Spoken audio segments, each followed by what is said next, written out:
Salam Bapak Ibu, Saudara dan Saudari, sahabat-sahabat garam dunia yang terkasih.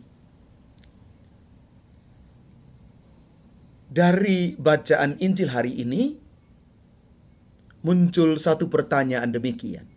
Mengapa keturunan Yakub terus dirongrong oleh kuasa kegelapan?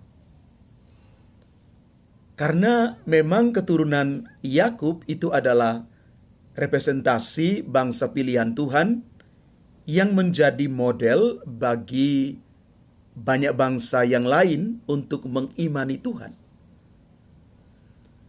Dalam janjinya kepada Abraham, leluhur Israel, turunan Abraham akan menjadi bangsa yang besar, dan dari keturunannya akan datang Sang Penebus itu.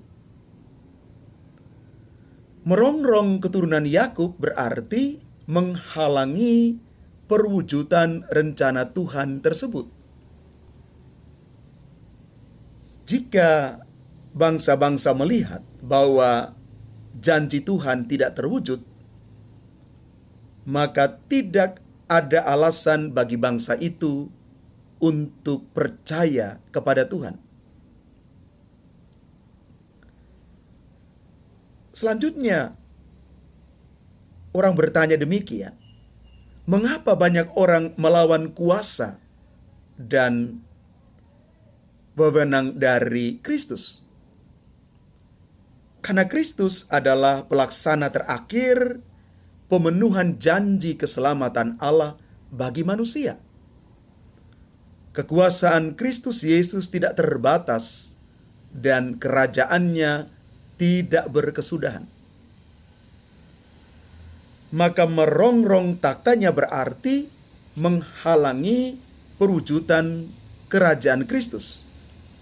Karena kerajaan itu akan menjadi garam dan terang bagi dunia. Namun Tuhan tetap pada rencananya. Rongrongan itu tidak dapat menghalangi perwujudan rencana Allah itu.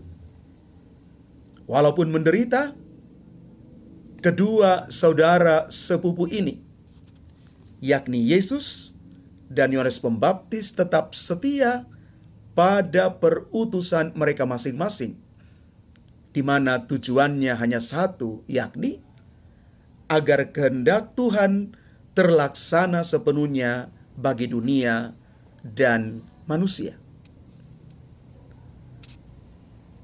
Bapak, Ibu, Saudara-saudari yang terkasih, jika Allah yang Maha Tinggi menganugerahkan tugas ini kepada kita hari ini, maka tidak ada alasan bagi kita untuk menolaknya.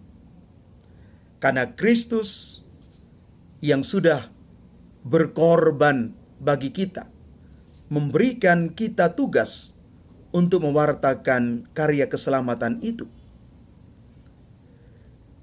Tidak perlu ada keraguan, tidak perlu ada kecemasan dalam hati kita. Karena Tuhan pasti akan menepati janjinya. Dia akan menyertai kita sampai akhir zaman. Maka bangunlah, siapkanlah hatimu untuk berjalan bersama Tuhan, dan bersaksilah tentang kasih Tuhan yang akan merajai hati semua orang beriman.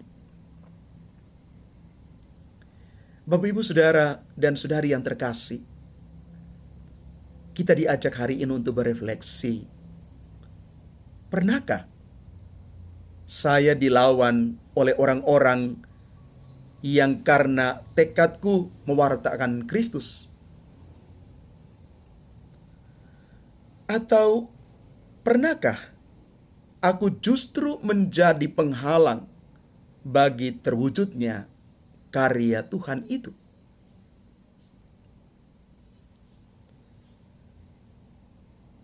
Saya meminjam kata-kata dari Santo Antonius Jansen, pendiri Serikat Sabda Allah. Dia mengatakan, di hadapan terang Allah, terang sabda Allah dan Roh pemberi karunia, lenyaplah kegelapan dosa dan kebutaan manusia tak beriman. Semoga terang sabda Allah yang adalah Kristus itu sendiri, yang sungguh memberikan karunia itu kepada kita, melenyapkan kegelapan dosa dan orang bisa melihat dengan mata baru, mata iman akan karya keselamatan itu. Karya keselamatan yang menyata di dalam diri Kristus sendiri. Tuhan memberkati kita sekalian. Amin.